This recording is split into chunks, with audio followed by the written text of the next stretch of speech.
You know, guys, we've certainly seen a lot of cameras here photographing the speakers over these past 2 days, but nobody has really stood here and photographed the audience.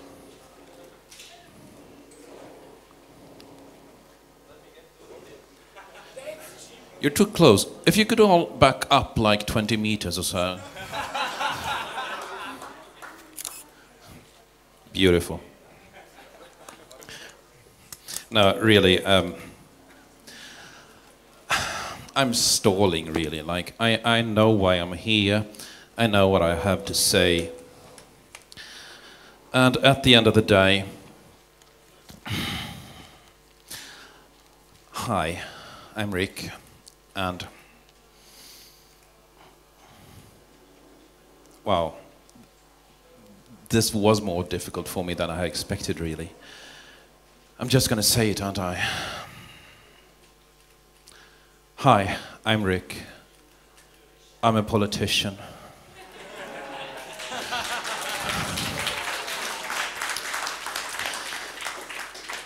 You know, I never expected my life to go down this path. I started discussing politics a little bit in the pub on Fridays and Saturdays with friends. Like, no harm there, right? And then politics crept into other parts of my life. Just a little politics with coffee at work. And all of a sudden, it gradually took over my life. And here I am all of a sudden speaking about the rights of a new generation, pretty much worldwide. And 2/3 of every audience I speak at has heard of us. No matter where I am in the world, 2/3 have heard of the Pirate Party. And then just for kicks and laughs, I ask them, okay, how many have heard of any other Swedish party? And then they all take down their hands and laugh. But what strikes me is that, what is politics? What we are doing wasn't seen as politics. People discovered that they can vote for the lifestyle. They can vote for the next generation. When people hear politics, they hear the old generation discussing how to solve the problems they created with equally boring solutions. And here we are online and don't care. And just like the previous waves before us, the establishment didn't take us seriously. They didn't see us as legitimate politics. When the workers' movement came 80 years ago, they were seen as spoiled brats who just wanted higher wages. That wasn't legitimate politics. When the Green movement came 40 years ago, they were protesting pollution. They weren't even dressed in proper suits. They had rubber boots, long hair, and looked like dirty damn hippies. And they were. But they got elected too. And they too changed what politics were, what the word contained. For it is no longer numbers in the welfare system. It is no longer numbers in proportion how you divide resources. And it is no longer what the previous establishment thinks could solve its own problems. Politics has become the right for a new generation to live the lifestyle they deserve. And we are making that happen.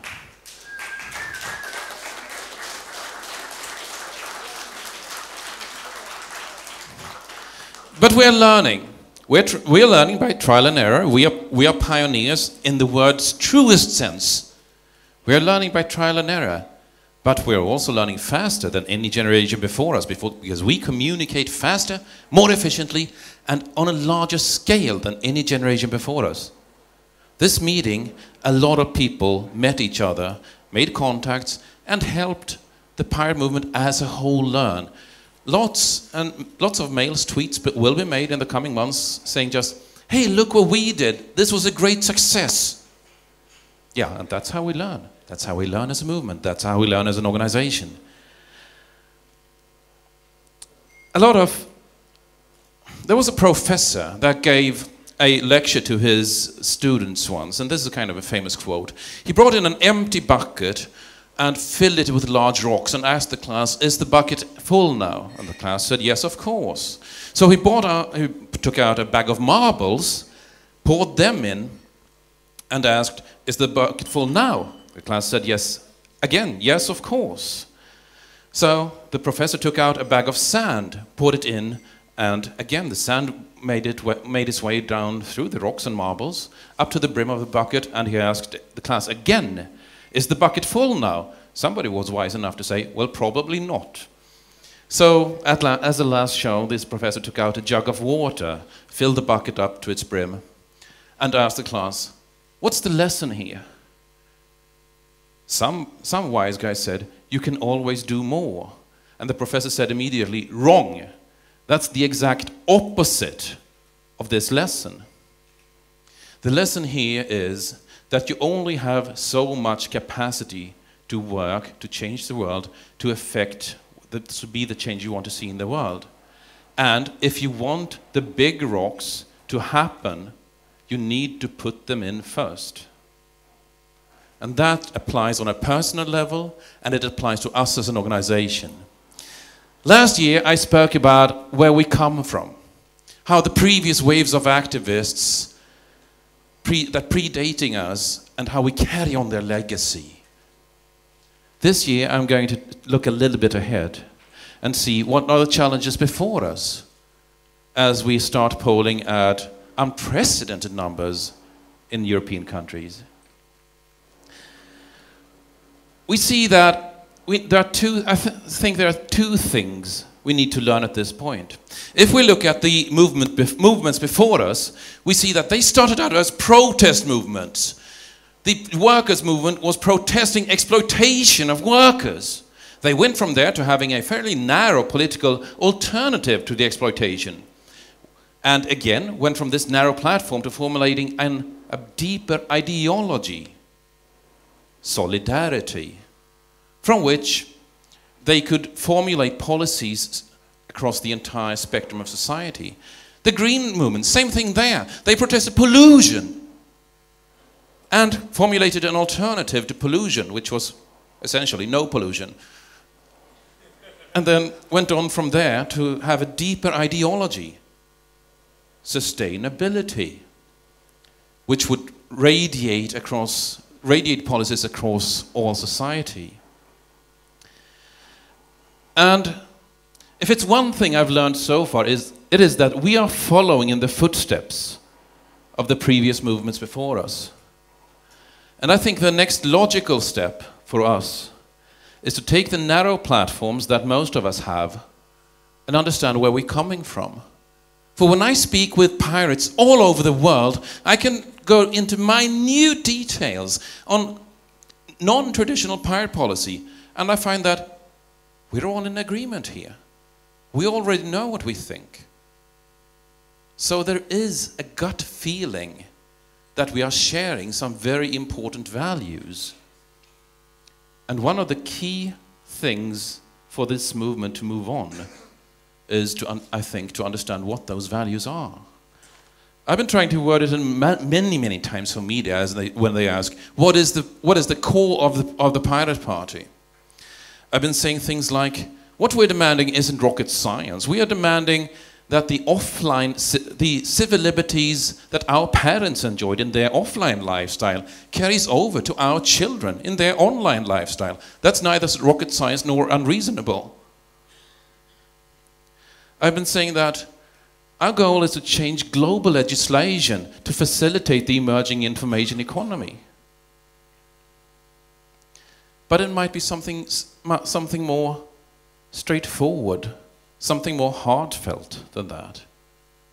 For if it is one thing that's really changed, it is that everybody has received a voice.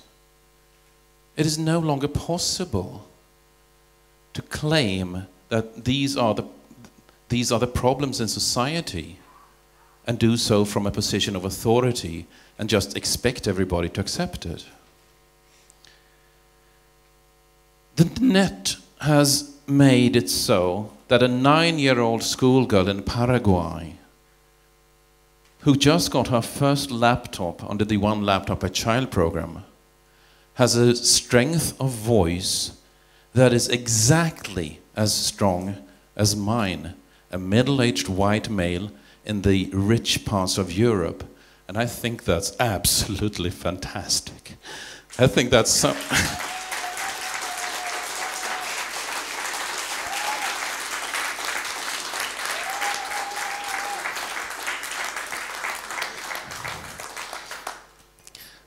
I think that the net is the greatest equalizer mankind has ever invented. And I think that is something that truly builds humankind in the most beautiful sense of the word. So, we are fighting for the greatest equalizer mankind has ever invented. But we're also fighting for civil liberties for the next generations. And this, of course, makes it very hard for the establishment to place us on a traditional left-to-right scale. So, somehow, this is what I place at our core. That everybody has received a voice, because that is what has really changed. It might be seen as an observation, it could be seen as an ideology, it could be seen as a huge power shift away from those who had the privilege of telling us what was right and wrong in society, to everybody's own eyes and ears. And from this, we observe that a number of things appear. We see that if we are empowered, then we also have a right to privacy. We're talking about the 7 privacies, those of body, correspondence, data, economy, identity, location, and territory. We observe that we can demand transparency because secrets can no longer be held from us. And more importantly, government no longer has any right to hold secrets from us. We observe that the exchanges of not just knowledge and culture, but tools, information, sentiments, anything we like, builds civilization with everybody's voice. We observe that this kind of torn word, humanism, gets a new boost as we observe that everybody really has the same rights, regardless of how, when, or where they were born. We observe that diversity flourishes as ideas collide, battle it out. It doesn't matter what name or title somebody has, all the things that matter is, do they make sense and can they argue for their ideas? It used to be that politicians were on a pedestal. I can sit down here if it helps. I was using the word that politicians have been de-pedestalized.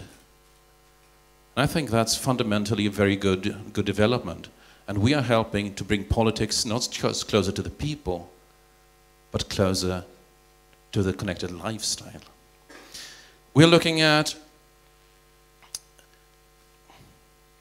resilience. If you have a couple of actors in a society that are able to tell what is true and what is false, those can be corrupted. If everybody is able to use their eyes and ears, then society is much, much more resilient to corruption, to coups, to any outside forces that want to change it for their purposes. We're looking at a swarm economy. The entire concept of employment is changing, and changing rapidly. This might be, in 20 years' time, the Pirate Party's most obvious legacy, that we were the first to see the structure changes in how people work, how people exchange ideas, and how we build on each other's work to accelerate the knowledge and culture available to everybody. And we demand quality legislation. We demand something as simple as a quality control from lawmakers.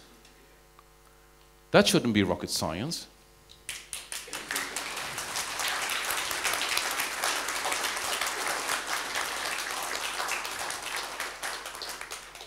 So this is just my interpretation of what I heard when I've spoken to pirates around the world, as in just picking up pieces and ideas here and there. We need to come to a core, and perhaps this can be sort of just a starter for that discussion. For in true pirate spirit, of course my word is not worth any more than anybody else's, and we all observe, copy, reuse and remix. It's how we roll, and at the end of the day something is going to emerge that might look like an ideology. And it's also interesting to see that people today demand to know why we think a certain way. Wouldn't it be interesting if we could motivate our policies like a civilization technology tree? That we could point all the policies back to the principles that guided them.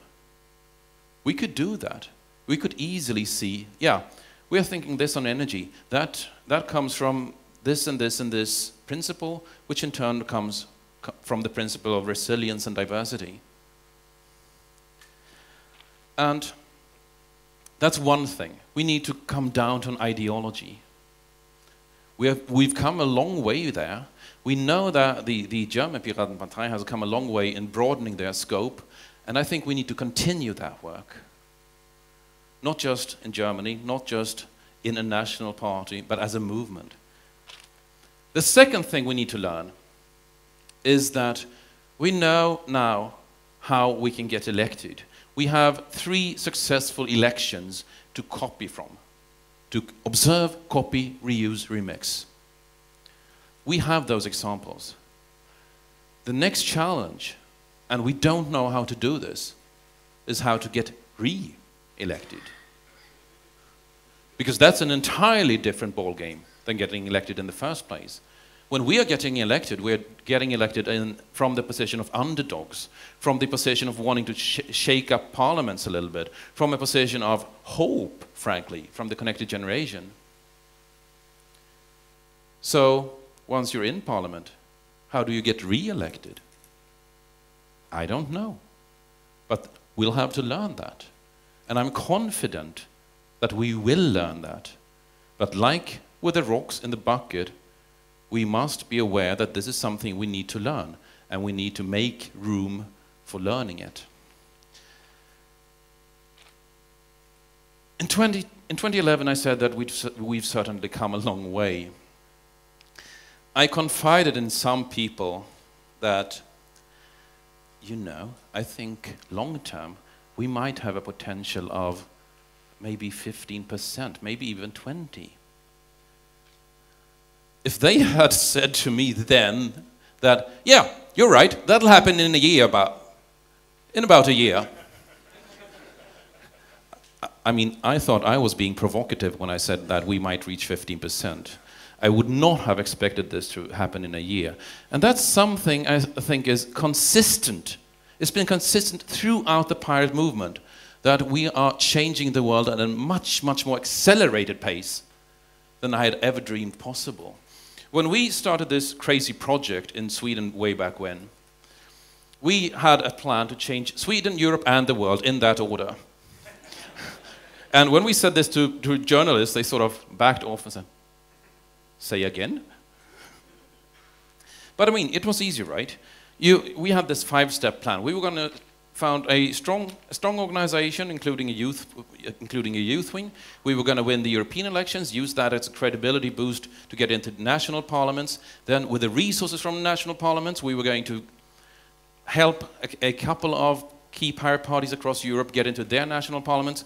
Once we were in 3, 4, maybe 5 key parliaments, we would be able to change all of Europe. And once we changed all of Europe together, we would, since the European Union is the world's largest economy, the rest of the world would simply have to follow. That was the plan, and it would work, and it is working. But what we had never expected was that you crazy guys would just ignore everything we'd planned and just go ahead and start winning fucking elections.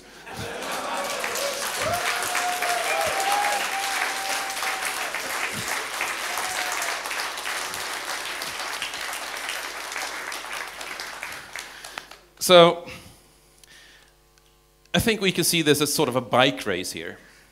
I mean, we had our success in the 2009 European elections. That was sort of a proof of concept. Yeah, we can do this. But we didn't get in the general election because we didn't have a full platform. Everybody told us that in the streets, and once you heard it after a couple of hundred people, you realize that, yeah, okay, this is a vote blocker. Piratenpartij fixed that. Now we're copying from the Piratenpartij. And I think we are seeing this as sort of a bike race. You know, there's always one biker pulling the crowd. And then, after a while, that biker gets tired and falls back a little bit, and somebody else is taking the lead and pulling the crowd. And I think that's a quite good analogy for how we work. Like, we are all part of the same crowd, we're all moving in the same direction, we're all changing the world the same way. And we can expect that some of us is going to be doing the pulling for a little while, and then somebody else pulls for a while, but wow, are we going downhill fast. And I've even well, you go faster downhill, so I took that as an analogy. I'm certain that a lot of activists here think that we're going quite heavily uphill, as in terms of effort, or at least how I feel sometimes. And I've even seen people say that we're behaving like one party, only with local national chapters.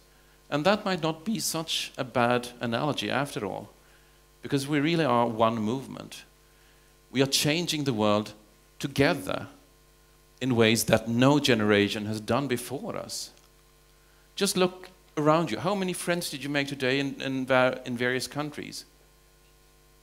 We are behaving like one movement. And if nothing else, that should scare the establishment. So I predict, and this is a bold prediction, but I predict that as we meet in 2013, it's not just going to be Germany and Austria that are polling at parliamentary levels. I think we're going to see 2 to 5 more countries polling at parliamentary levels. I don't know who they are. I don't know how they'll break through. But what I do know is that we are changing the world together, and we are creating the next generation's future. And I'm incredibly proud to be part of that journey, because the journey here is the destination. We must have fun every step along the way, but at the end of the day, this is a journey I am extremely proud of having been part of, and I am absolutely speechless over how proud I am to be able to call all people in this room my colleagues. I'm so proud of what we all have achieved together, and I'm very proud of calling myself a pirate.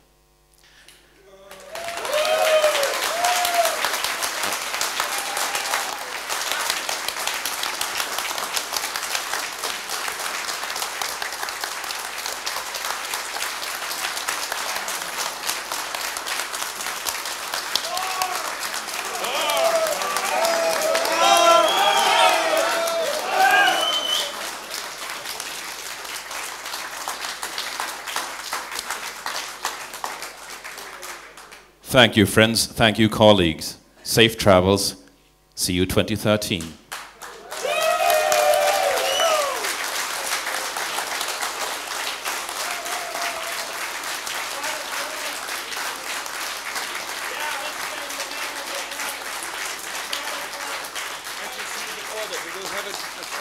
Conference in between. Sorry? We will have a conference in between, so it will be in a half a year. Oh. So I just got to know that there's going to be another conference in half a year, so see you in half a year. I promise.